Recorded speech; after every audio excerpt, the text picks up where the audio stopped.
again, I thought that the inventory argument is quite interesting. Maybe more so for crude, as you point out, but that could counter a lot of that seasonality if you start to see those inventories inch up again, and that's exactly the point why maybe now is this time it's the time to get on board. I imagine. So, but you know, I can understand if you look at it from the investor's point of view. This kind of the upside is so hard that what investors are thinking right now, and I can have a lot of sympathy with this, is that they're saying, you know, show me the rate increase, show me that we're past COVID, because, you know, I'm pretty sure these stocks are going to triple or quadruple once they move. So I'm happy to miss the first 20%. Just, you know, that's what a really experienced, you know, some of the experienced tanker and energy investors are thinking. Is I know that they're not stopping double because of the dynamics involved, that over 3-4 years they're going to just rip from where they are now.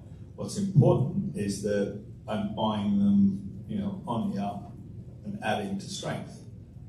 Partly also because of people's compliance. People can't stand the volatility. They hate the idea of buying a stock and it's down 10% within 30 days.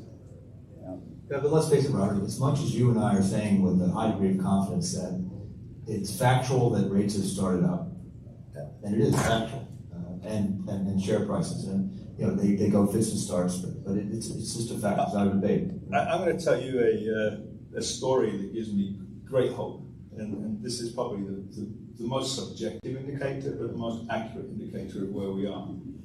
And in 2000 and I can't remember, it was 2002, I think, and all our tanker stocks were just smashed to pieces at this point. And, you know, we were suffering from September the 11th, and you know, OMI and a bunch of other companies were just trying to hold on.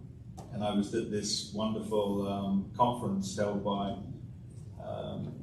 Goldman Sachs down in Florida at the time, and the room that I was presenting to was, I don't know, it was a tiny little room in a hotel about a quarter of the size of this, and you know you're in trouble, and there were, in the room were 2 old ladies who came in for the free cakes and things, who were probably staying at the hotel, and then there were 5 of the youngest people in Goldman Sachs who were on the sales force sitting somewhere near the front, and then there were 3 of the girls who were doing the arrangements too, who were sitting there. And they all had their Goldman Sachs little tags on, so I knew they weren't really investors.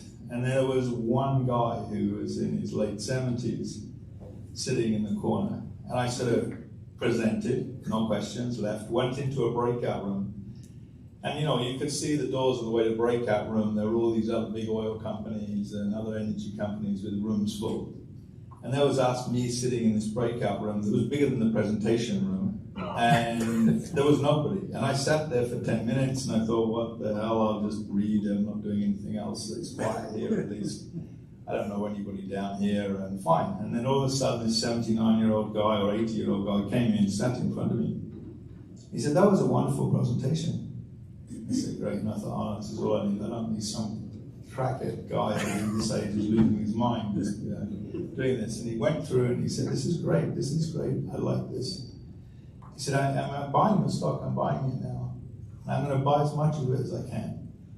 I'm going, okay. And he said, do you want to ask me why I'm buying your stock? I said, no, okay, why are you buying your stock? You know, why are you buying my stock? And he said, well, the room's empty. No one's interested. So I said, okay, fine. Didn't think much of it at the time. And then in 2007, November, you know, the stock has gone up 15 times. You know, frontline screaming. This is the famous time when Goldman Sachs are having a conference of 670 people were in the room. And investors were sitting in the aisles. And Torolov and I were presenting. And I was sitting there saying, Suezmax rates, I think this winter are going to go to 75.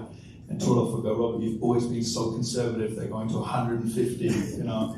And OMI was up another 15, and Frontline was up another 30, just through the conference. I was standing outside with Torolov, we're having a break, tap on my shoulder, and there's this old man in front of me. Now he's 84. Yeah, exactly. Right, he's got a cane now, right? And he's got less hair than I have, and he's standing there. He looks at me. Do you remember me? And I said yes. And he looked at me and he goes, "It's time to go. The room's full. It's time to go." And then he just walked off. Well, the reason this is important is because Stalker Tankers gave its earnings release last week.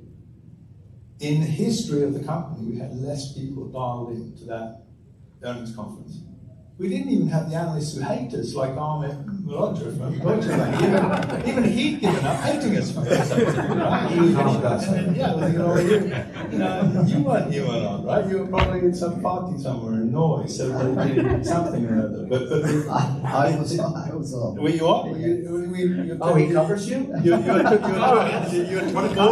were too bored to ask a question. And there was the lowest number of people there. Being the lowest number of people have dialed in. We've only had 2 investors who've asked for a one-on-one meeting since. So this is my sign that we are absolutely just passing the bottom right now. As we speak. And what about today's crowd? They haven't bought anything yet, really. Okay, to you, Jeff.